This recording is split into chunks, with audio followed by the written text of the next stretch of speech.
Bem-vindos e bem-vindas ao É Apenas Fumaça, onde se fala sobre a sociedade com quem quer falar sobre ela. Eu sou o Ricardo Ribeiro. Eu sou a Maria Almeida. Este é o primeiro de uma série de episódios no É Apenas Fumaça, em que vamos falar sobre religião, e hoje temos como convidado o Ricardo Araújo Pereira, guionista, humorista, membro dos Gato Fedorento, escreve semanalmente na revista Visão e é um dos elementos do Governo Sombra que passa na TSF e na TVI 24. Muito bem-vindo. Obrigado.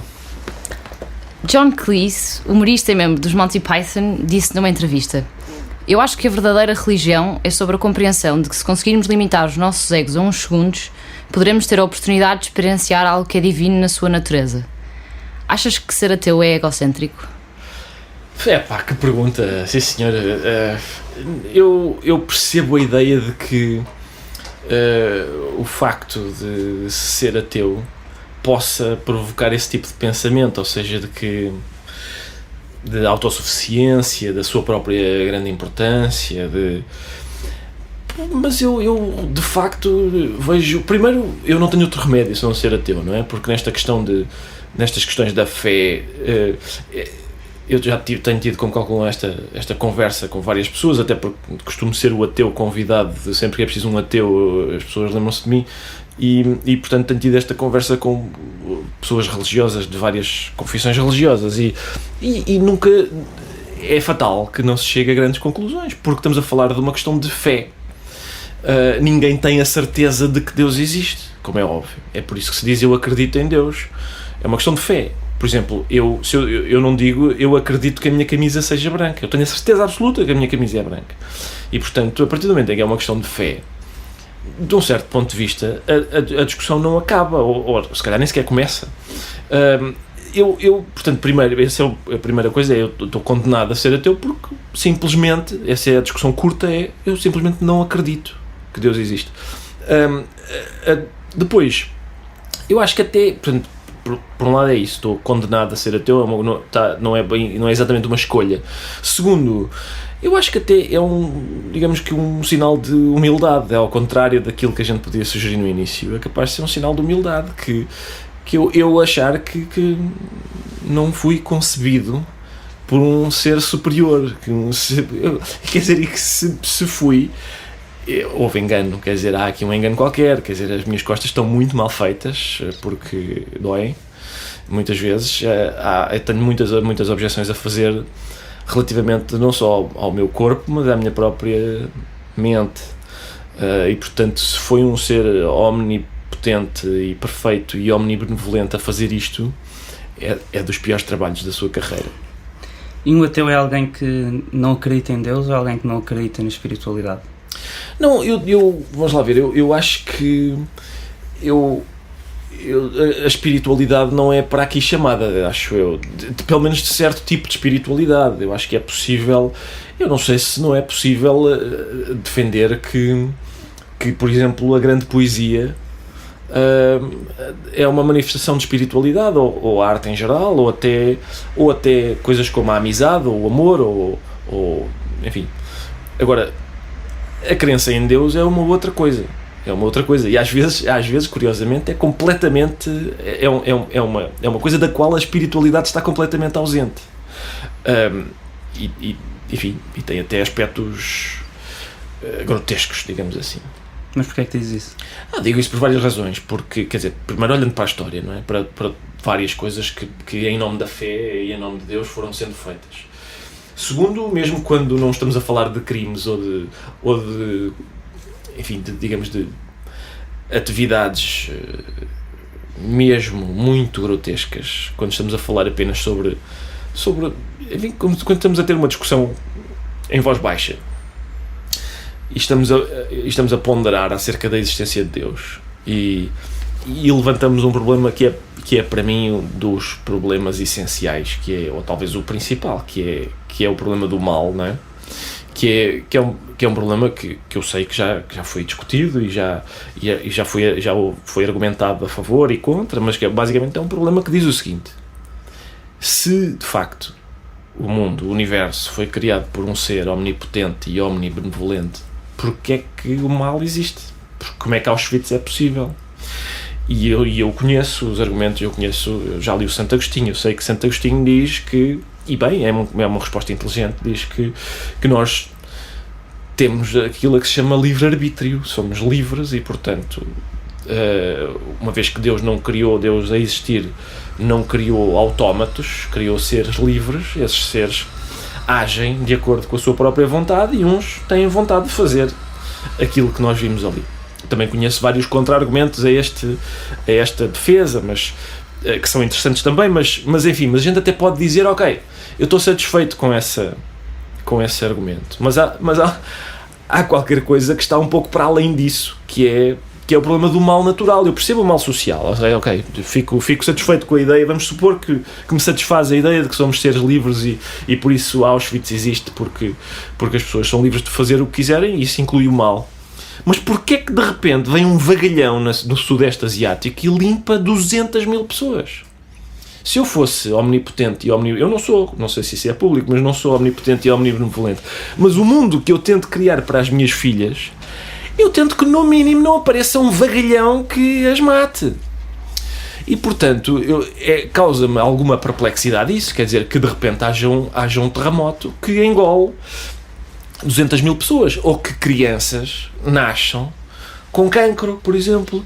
Isso faz-me alguma confusão, faz-me até desejar, mais do que ser ateu, faz-me desejar que Deus não exista. É mais do que não acreditar que Ele existe, eu não gostava que existisse.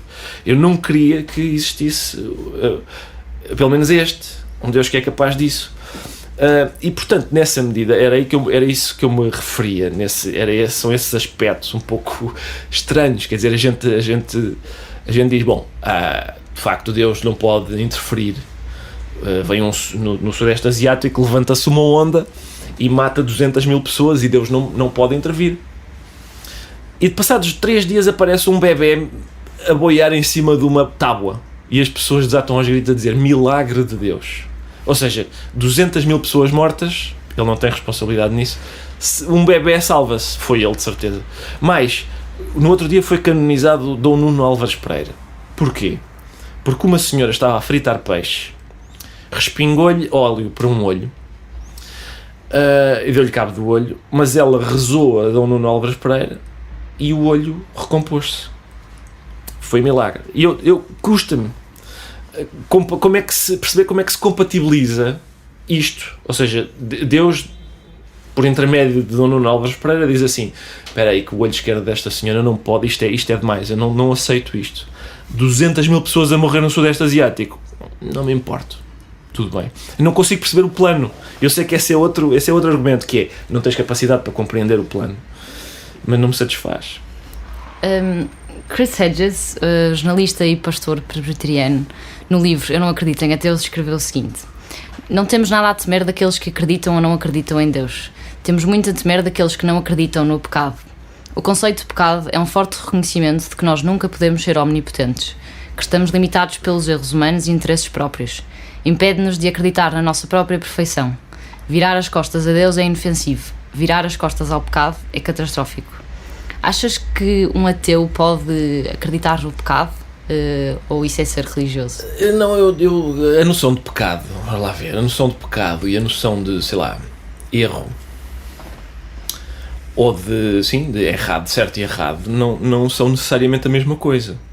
E, portanto, eu discordo dessa frase no sentido em que essa frase parece supor que só há moralidade dentro de um enquadramento mental em que Deus existe. Eu tenho muitas dúvidas de que só haja moralidade dentro de... Só podemos ser seres morais se acreditarmos em Deus. Tenho mesmo muitas dúvidas de que antes de Moisés receber as tábuas a dizer que matar é errado, que as pessoas não soubessem já que matar era uma coisa que, enfim, que talvez não fosse recomendável. Em princípio, eu acho que... Aliás, esse é um problema para crentes explicarem. Quer dizer, se eles acreditam, por exemplo, que matar é errado, ou seja, se eles acreditam que os mandamentos são bons porque Deus diz, ou se Deus os diz porque eles são bons, essa é diferente, não é? Porque se eles são bons porque Deus diz, do ponto de vista moral, há aí qualquer coisa que não bate certo. Não era suposto a gente saber que eles são bons, estamos só a segui-los porque Deus nos diz que sim. Se Deus os apresenta porque eles são bons. Então nós sabemos que eles são bons. É porque é possível saber, antes de Deus nos dizer, que eles são bons. Que por exemplo, a ideia de não matar outras pessoas é boa em si mesmo. Já não lembro da pergunta, mas... Mas tu não concordas, por exemplo, que como diz o Ivan Karamazov, dos irmãos Karamazov, de Dostoiévski, que se Deus está morto, então tudo é permitido? Para um ateu, não, tudo é permitido? Não, vamos lá ver. Eu já sei qual era a pergunta. A pergunta era sobre a noção de pecado. E de facto, eu acho que pecado é uma outra coisa. Eu acho que há a noção de certo e errado não implica exatamente, não coincide exatamente com a noção de pecado, não é? Porque pecado é outra coisa. Pecado tem a ver com, por exemplo, com castigo, com punição e, surpreendentemente, tem a ver com perdão, por mais grotesco que seja o erro. Tem a ver com um perdão que é mais ou menos garantido, se bem percebo. Mas não, eu não concordo que tudo seja permitido caso Deus não exista, até porque o contraponto era aquilo de que falámos antes, é que se é assim, se esse é o ponto, que é a gente precisa de Deus porque caso Deus não exista tudo é permitido, isso significa que a gente só não faz as coisas que não são permitidas porque receia um castigo final. Ou seja, não é por aderirmos a isso, não é por sermos pessoas que consideram de facto que aquilo que está errado está de facto errado. É porque tememos um castigo. Roubaríamos se não existisse Deus. Não me parece. Por exemplo, eu sou ateu, conheço vários outros ateus que não andam a... Quer dizer, eu por acaso só não tenho uma vida mais dissoluta, de certo ponto de vista, porque não consigo. Gostaria muito de ser mais gaudério, digamos assim, mas não tenho vida para isso, infelizmente.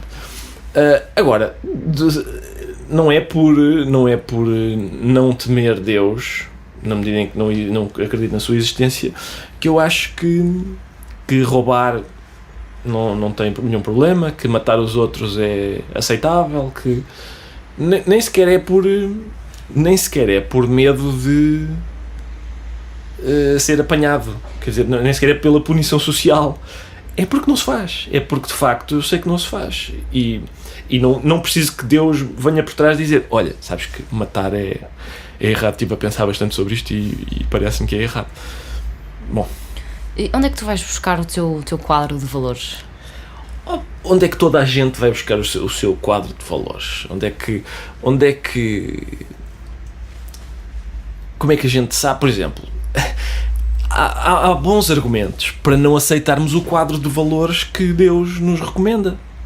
Eu acho que é o mandamento número 9, que diz: não cobiçarás a mulher do próximo, o seu burro, o seu boi, o seu escravo. Portanto, Deus diz, cobiçar o escravo do vizinho é errado. Que ele possua escravos, não tenho nada contra. Agora, cobiçar os escravos, isso é esquisito para mim. E, portanto, quer dizer, quem são os teístas para virem embirrar com a minha moralidade? Achas que faz sentido o ateísmo adquirir alguns certos rituais religiosos, como por exemplo os judeus têm o Yom Kippur, em que olham, revisitam o ano anterior, pedem perdão não só a Deus, mas também aos semelhantes? Achas que isso faz sentido ateus incorporarem esses rituais? Quer dizer, há rituais, a gente tem rituais para tudo, não é? Eu não sei se a partir do momento em que os rituais depois têm uma tendência para se tornar dogmáticos, talvez, e eu não sei se o ateísmo deve, enfim, eu acho que o problema é se é possível que cada ateu seja ateu à sua maneira. Isto não é uma organização, embora haja, e eu tenho acompanhado isso com interesse, embora haja um conjunto de ateus que têm proporcionado uma discussão mais acesa, se calhar, do que era costume sobre essas questões. A discussão é essa que às vezes, digamos, é um pouco, se calhar, rudimentar, mas que não é mau que apareça.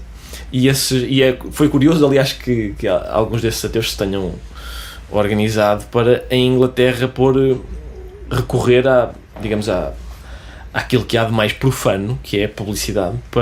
Eles puseram nos autocarros da cidade de Londres, puseram um cartaz que dizia: provavelmente Deus não existe, agora pare de se preocupar e desfrute da vida. E como toda a publicidade, esta é enganosa também, porque é precisamente por Deus não existir que isso é preocupante, não é? No sentido em que, não existindo Deus, a gente morre e vai exatamente para o mesmo sítio onde estava antes de ter nascido. Na minha perspectiva é isso que acontece.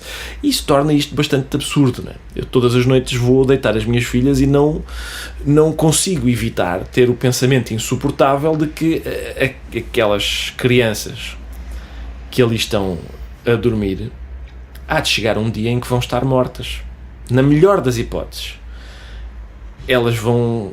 o corpo delas vai degradar-se bastante ao longo de muito tempo, e no fim desse processo, já depois de eu já ter morrido há bastante tempo, elas vão morrer também. Na melhor das hipóteses, volto a referir. É claro que isso me inquieta um bocadinho. Para quê isto tudo? Para quê? Não faz nenhum sentido. E é claro que isso é inquietante. Voltei a esquecer-me da pergunta, o que é curioso. Se eu tivesse a ajuda divina, provavelmente se o Espírito Santo estivesse comigo, eu não me esqueceria tantas vezes. O Saramago disse uma vez numa entrevista: não sou um ateu total, todos os dias tento encontrar um sinal de Deus, mas infelizmente não encontro. Tu dizes, e que dizes que sempre foste ateu, que não és um convertido ao ateísmo. Sim. Tu achas que vais ser sempre ateu? Tens medo de um dia encontrar Deus? Eu acho tão improvável a ideia de Deus. E reparem, a propósito daquilo de que falámos há pouco sobre virar as costas, uma vez eu fui conversar com crentes à Capela do Rato, uma coisa organizada pelo Padre Tolentino, sobre Deus, uma ideia para crentes e não crentes.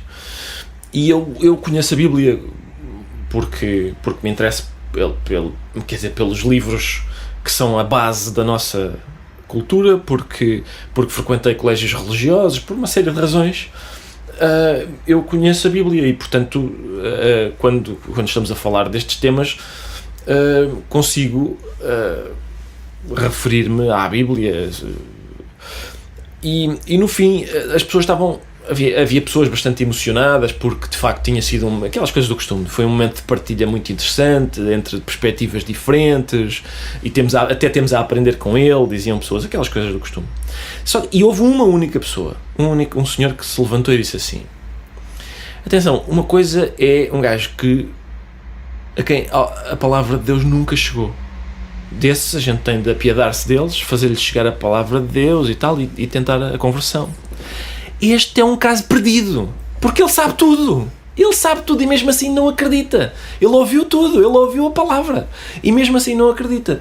E isso é possível que eu, ao contrário do Saramago, não tenha redenção possível desse ponto de vista. Eu na verdade não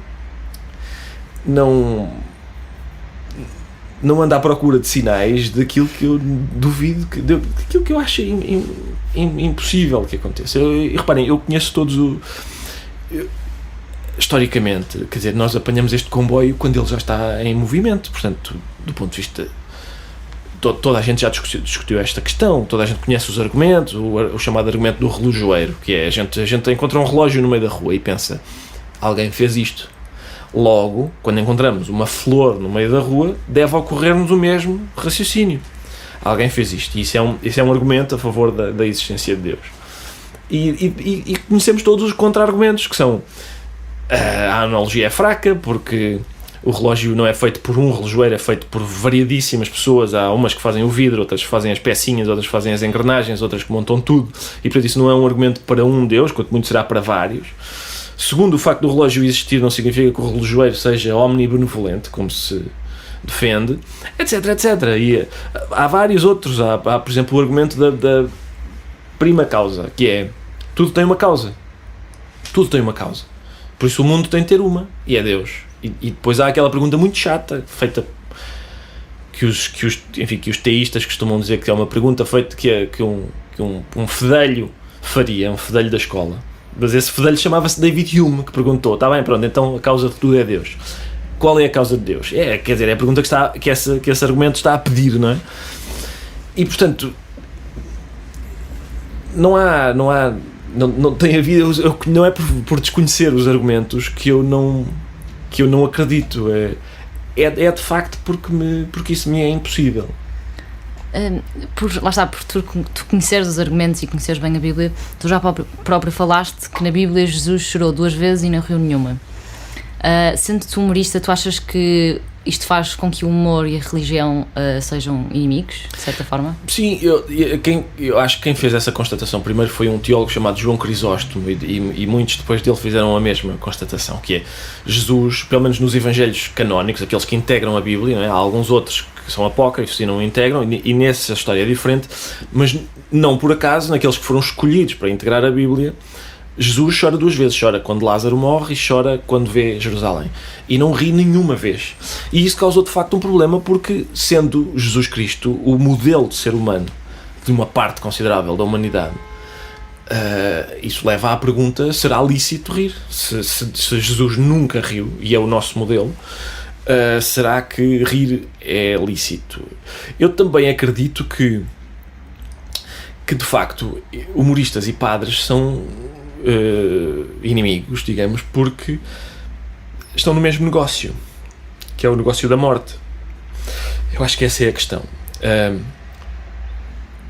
A questão é esta, é a abordagem, que é para os padres, quando eu digo os padres, quer dizer para a religião a morte é importante, porque é um instrumento de controle, sobretudo através do medo. É isso que se faz, não é?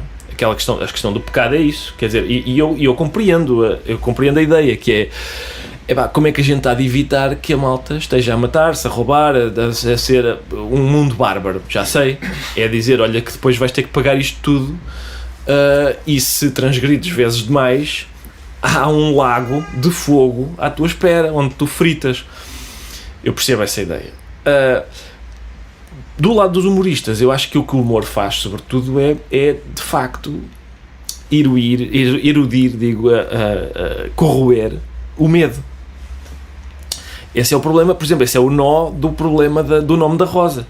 É por isso que o bibliotecário cego não quer que aquele livro esteja ao alcance de todos, porque é um livro do Aristóteles. E o Aristóteles era de tal modo importante na Idade Média que quando alguém na Idade Média dizia o filósofo, não precisava dizer mais nada, toda a gente sabia que se estavam a referir ao Aristóteles. E portanto, se o alto patrocínio do filósofo, se o filósofo dava o seu alto patrocínio a um tema como a comédia, isso dava à comédia uma importância que era horrorosa que ela tivesse, precisamente por causa disso, porque a comédia faz isso, destrói o medo. Há uma frase do Stephen Colbert que é: não é possível estar a rir e ter medo ao mesmo tempo. É uma ideia curiosa. E é possível que isso seja assim. Talvez não seja perene isso, ou seja, talvez isso dure apenas a duração da gargalhada.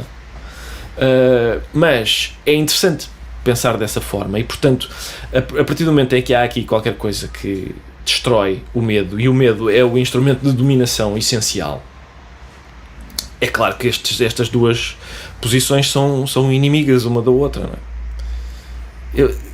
É incrível, eu devo estar com uma senilidade qualquer, porque eu voltei a esquecer-me da pergunta, não sei que voltas é que dei, eu acho que se ia chegar lá ou não. Bom, enfim. E achas que gozar com a religião é mais mal visto do que gozar com outra coisa qualquer nesta sociedade? Bom, devo dizer que antigamente era óbvio, e eu não concordo com isso, não é? Antigamente era óbvio que fazer pouco da religião era inaceitável, e fazer pouco de outras convicções, portanto, fazer pouco da ideia, por exemplo, fazer pouco da fé era inaceitável, fazer pouco de outras convicções era mais ou menos tolerado. Creio que estamos a chegar a uma fase que acaba por ser mais democrática, mas terrível, acho eu, que é, neste momento, não se pode fazer pouco de convicção nenhuma. Acho que a ideia hoje é essa, eu no princípio recebia cartas, sabia que ia receber cartas se fizesse pouco da religião. Hoje eu recebo cartas se fizer pouco da Floribela. E isso, acho eu, revela que eu não sei se é de chamar isso uma evolução ou uma regressão, mas alguma coisa aconteceu. Porque hoje parece-me que as pessoas sentem o direito a sentir-se ofendidas, e eu acho que têm esse direito, mas acho que as pessoas sentem o direito a não ser ofendidas. E isso duvido que as pessoas tenham esse direito. E, portanto, como cada pessoa tem o seu quintal, que é sagrado, e para umas pessoas essa reserva é Jesus Cristo, para outras é o Benfica, para outras é a Floribela, e quem sou eu, de facto, para dizer... Bom, essa da Floribela é ridícula, mas sobre Jesus Cristo admito que é uma convicção que eu respeito. Não, se as pessoas têm, de facto, essas convicções, em princípio, são respeitáveis todas por igual. Mas tu achas que há limites para o que se pode gozar dentro da religião? Não, acho que não. Acho até inquietante, acho muito inquietante, que seja, por exemplo, da parte da sociedade ocidental, que haja alguma compreensão relativamente, sempre que um assassino mata outra pessoa porque ela fez um desenho, ou promete matar outra porque ela escreveu um livro. Quando o Salman Rushdie, quando eles decretaram a fatwa sobre o Salman Rushdie, o John le Carré disse assim, bom, quer dizer, também, o que é que ele está à espera, não é? Foi provocar. Quando os cartunistas do Charlie Hebdo foram metralhados, foram executados com tiros na nuca, houve muita gente aqui, não eram fundamentalistas islâmicos, era gente aqui que disse, bom, mas também o Papa, que é líder espiritual de 1/4 da humanidade, disse, bom, isto realmente está muito mal feito, mas se aqui este meu amigo disser uma coisa desagradável sobre a minha mama, espera-lhe um soco, é o que o espera. Ou seja, o Papa disse que, de facto, a palavras é lícito reagir com violência física. E, portanto, o salto para a desenhos é lícito reagir com um tiro na nuca não é assim tão grande de uma coisa para a outra. Mudando um bocadinho de tema, qual é que é a influência que tu achas que a religião tem na orientação política? Porque nós vemos muitos partidos em Portugal, na Europa, religiosos à direita, mas coisas como no cristianismo, valores como aos olhos de Deus todos somos iguais e irmãos, Exato. É uma ideia um bocado de esquerda, não é? Pois claro, com certeza, Jesus Cristo, isso é que é curioso, é a gente ver que Jesus Cristo tem ideias que são perigosamente próximas da extrema esquerda. Mas que a maior parte das pessoas que o seguem não têm simpatia por essa área ideológica, não é? Isso é curioso, até ainda recentemente, quando se falou sobre a hipótese, levantou a hipótese da Igreja pagar os impostos que são devidos por edifícios que têm e que não estão, enfim, dedicados ostensivamente à prática religiosa. O escândalo que foi porque existe, aliás, uma concordata, que é um documento assinado entre um Estado e a Santa Sé, que diz que isenta a Igreja de pagar impostos sobre os seus edifícios. Quando os impostos, para já pagar impostos parece-me cristão, porque é uma forma de distribuir riqueza, de quem tem mais dar para contribuir mais para o bem comum, para que se possam construir estradas, hospitais, etc, etc. Isto parece-me essencialmente cristão. Segundo, porque o próprio Jesus Cristo, na Bíblia, em 3 dos Evangelhos, ele aparece, uns fariseus vão ter com ele e dizem, Senhor, pagamos os impostos a César ou não? E ele diz, deixa ver a moeda. Quem é esta figura que está na moeda? E eles dizem, é César, então dá a César o que é de César e dá a Deus o que é de Deus. Esta ideia, esta frase de Cristo, que é muitas vezes citada, às vezes a gente nem sequer sabe de onde é que isto vem, mas é dessa história, é Jesus Cristo a dizer, não paga os impostos, o dinheiro tem a cara de César, dá a César. Tu, que és feito à imagem e semelhança de Deus, deves entregar-te a Deus. É isso que Jesus Cristo pretende significar. Não é exatamente o que as pessoas que acreditam em Deus e até os seus representantes na Terra parecem desejar, porque a concordata é de facto uma forma de não pagar os impostos. Estamos já quase a chegar ao fim e temos uma última pergunta, que é, como é que tu vês a religião daqui a 100 anos? Há pessoas que dizem que têm tendência a desaparecer, que é uma ideia primitiva, tendem a dizer isso, que é uma ideia primitiva e tal. Eu não vejo que tenha tendência a desaparecer porque eu acho que, do ponto de vista moral, a gente não acompanha o desenvolvimento tecnológico, por exemplo. Eu consigo receber, eu fico sempre, dá-me sempre muita vontade de rir quando eu recebo um mail que diz assim: um senhor no Wisconsin recebeu este e-mail e não o passou para 10 pessoas no espaço de 1 hora e foi atropelado por um autocarro. Tens que passar, senão acontece a mesma coisa. Ou seja, alguém achou que aquilo era verdade e por isso eu estou a receber aquele e-mail por causa disso. Essa ideia de haver uma crendice obviamente falsa, que é transmitida através de um milagre da tecnologia, de uma coisa tão sofisticada como a internet e um computador e tal. Essa contiguidade entre obscurantismo primitivo e fortíssima inovação tecnológica deixa-me sempre surpreendido e, portanto, eu acho que é persistente. Essa ideia há de ser persistente, sobretudo porque há religiões, como é o caso da católica, por exemplo, que têm são muito... Reparem, por que razão é que o primeiro mandamento de todos é: não vais acreditar em mais nenhum Deus que não seja eu. Isto é uma... Porquê? Porque Deus é ciumento. Deus não quer essa brincadeira, que era uma brincadeira, aliás, muito apreciada pelas pessoas, que era ter vários. Não é, eu não creio em Deus, creio em vários. É outro, creio em Poseidon, em Afrodite, tenho um para uma coisa, outro para outra. Assim como temos remédios para várias coisas, tínhamos deuses para várias coisas. E então os judeus acharam que isto tem que acabar, vamos fazer só um. Mas depois, os cristãos e os católicos em particular conseguiram aqui uma proeza extraordinária, que é, sim, Deus há só um, mas, ora, Pai, Filho, Espírito Santo, só aqui temos 3, logo a abrir temos 3. Depois a Mãe também é interessante, vamos construir também uns monumentos enormes à Mãe, porque a Mãe também tem aqui um papel essencial. E mais, já agora, uns santos também. Há vários santos, há santos para tudo, santos para todas as coisas. Só Nossas Senhoras, Nossa Senhora tem mais heterónimos do que Fernando Pessoa. É a dos remédios, a do Conceição, a de várias Nossas Senhoras. E portanto eles conseguem esta proeza notável, que é: Deus, são monoteístas, mas na verdade têm uma série de divindades, têm uma constelação de divindades. E portanto, enquanto houver esse tipo de imaginação, isso é mesmo muito bem feito.